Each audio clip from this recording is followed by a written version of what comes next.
সংস্কারের অভাব, জলাশয় জুড়ে শুধুই কচুরিপানা ভর্তি হয়েছে জবরদখল করে নির্মাণ কাজও। হাওড়ার প্রায় 1.5 কিলোমিটার লম্বা সুবিশাল মতিঝিল এখন মৃতপ্রায়।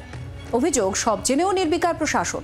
সংস্কার না হলে আন্দোলনে নামার হুঁশিয়ারি স্থানীয় বাসিন্দাদের। আমি এখন দাঁড়িয়ে রয়েছি 44 নম্বর ওয়ার্ডের কলাবাগান লেনে।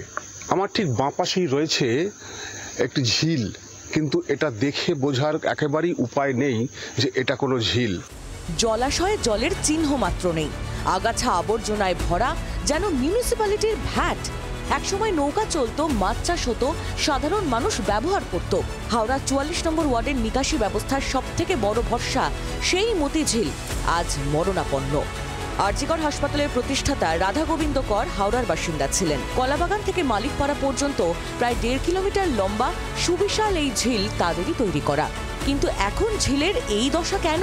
জানা যায় 2005 সালে এই ঝিলে মাছ চাষ বন্ধ হয়ে যায়। ঝিলের দুই পাড়ে ক্রমশ গড়ে ওঠে বসতি।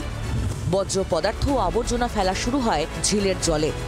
অভিযোগ, অনেকেই ঝিল ভরাট করে নির্মাণও করেছেন। স্থানীয়দের দাবি, প্রশাসন ও পুরসভায় জানিয়ে কোনো লাভ হয়নি। এবার মুখ্যমন্ত্রীর কাছে লিখিতভাবে অভিযোগ জানানোর কথা ভেবেছেন তারা। ক্ষোভ প্রকাশ করেছেন কর পরিবারের বর্তমান সদস্যরাও। একটা সময় ছিল, মানে কর্পোরেশনের সঙ্গে আন্ডারস্ট্যান্ডিং ছিল যে যাতে ওই জলটা, এলাকার জলটা ওই ওর মধ্যেই পড়তো, ঝিলের মধ্যেই পড়তো। সেই ব্যবস্থাটা পুরোই এখন বন্ধ হয়ে গেছে। ঝিল সব পুরো বুঝে যাচ্ছে, পুরো বুঝে গেছে। মানে সবাই যে যার মতন করে বেআইনি ভাবে জায়গা দখল করে নিয়েছে। আমাদের বাড়িতে তো 10 মিনিটের বৃষ্টিতে বাড়িতে 1 কোমর জল হয়ে যাচ্ছে। এখানে মানে মানুষের থাকা সব বাড়িতেই। এগুলো করা হয়েছিল মানুষ যাতে জল ব্যবহার করতে পারে এবং নিকাশি ব্যবস্থা যাতে সুষ্ঠুভাবে হয়। এখন সেই সমস্ত এইগুলো সব বিপন্ন হয়ে গেছে। বিভিন্ন পুকুর এবং মতিঝিল তো ভীষণভাবে বিপন্ন। আমাদের পরিবারের যে ঐতিহ্যের সঙ্গে জড়িত ছিল এটা এখনো আছে। যদি হয় ভালো হয়। আমার তো মনে হচ্ছে যে এটা গভর্নমেন্টের বিশেষভাবে দৃষ্টি দেওয়া উচিত। এবছর ওই ঝিলটাকে আমাদের স্পেশাল এইড লোক দিয়ে এবং স্পেশাল মেশিনারিজ দিয়ে ওই ঝিলটা পুরো আমরা কাটাবো। তার অলরেডি অ্যাডমিনিস্ট্রেটিভ অ্যাপ্রুভাল থেকে ওটা টেন্ডারের মধ্যে চলে গেছে। তো আমি আশা করছি যে এই মার্চ মাসে আমরা ওর কাজ শুরু করতে পারবো।